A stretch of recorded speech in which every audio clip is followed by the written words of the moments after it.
All right, you've seen it 1,000 times in the movies, right? The tense interrogation room, the suspect sweating bullets, and that machine with the squiggly lines that's supposed to magically separate truth from lies. But how much of that is actually real?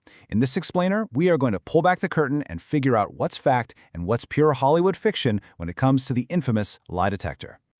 I mean, pop culture has totally sold us on this idea of a device so powerful it can literally peer into your mind and spot a lie, just like that. But is there really, truly a foolproof machine for finding the truth? That's the huge question we're tackling today. You can just picture it, can't you? That dimly lit room, all those wires, a needle just jumping all over a chart. That image is practically burned into our brains. But what is really going on behind all those dramatic squiggles? Okay, so to get to the bottom of this, we've got to start with the machine itself. Let's push aside on the movie magic for a second and really look at how a polygraph actually works. So the name polygraph actually gives us our first big clue.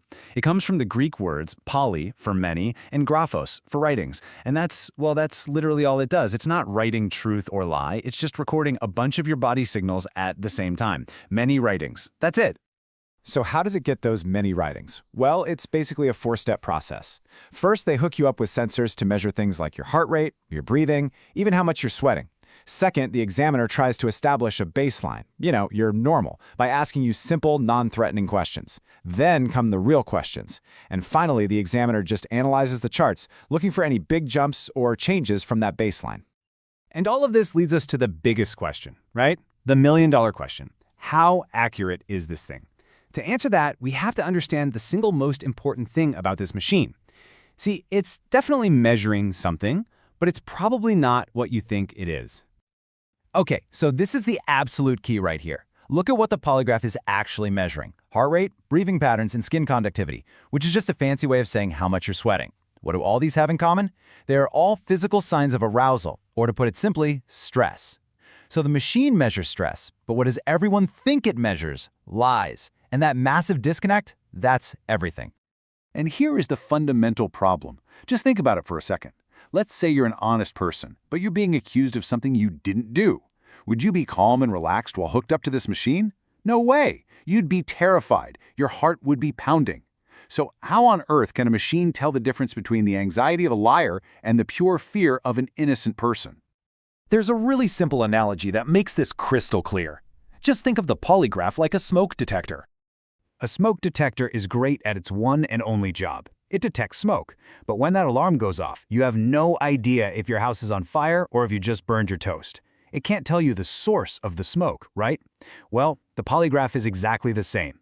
It's a fantastic stress detector. It'll definitely alert you to a spike in anxiety. But it has absolutely no way of knowing if that stress is because of a lie, or because of fear, or anger, or maybe you're just embarrassed.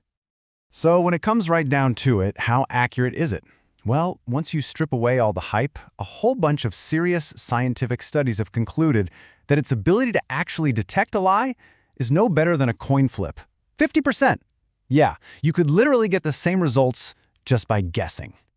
This unreliability really comes from three major flaws. First, you've got false positives. That's when honest but really anxious people get flagged as liars. Then you have false negatives. This is where practiced liars or people who just don't feel guilt can pass with flying colors. And then there are countermeasures. These are pretty simple techniques that people can actually use to control their responses and totally fool the machine. So this brings up a pretty obvious question, doesn't it? If this thing is so scientifically shaky, basically a coin toss, why on earth is it still being used by law enforcement and government agencies all over the place? Well, the answer has a lot less to do with science and a whole lot more to do with psychology. The truth is, the polygraph's main use today is as a psychological tool. It's the belief that the machine works that makes it so powerful. It scares people, and that pressure can lead to confessions. It also acts as a deterrent in security settings, right? It makes people think twice before lying. And yeah, it's used to screen employees for sensitive government jobs, not because it's accurate, but because the whole process is seen as this really intense form of vetting. And this quote really just hits the nail on the head. It's less a scientific instrument and more a prop in a psychological theater. Its real power isn't in finding lies, but in making people believe it can. And that can be a really effective way to get someone to talk. So, after looking at the myth, the mechanics, and the modern reality, What's the final verdict? What should you remember? If you take away just one single thing from all of this, let it be this. That's it.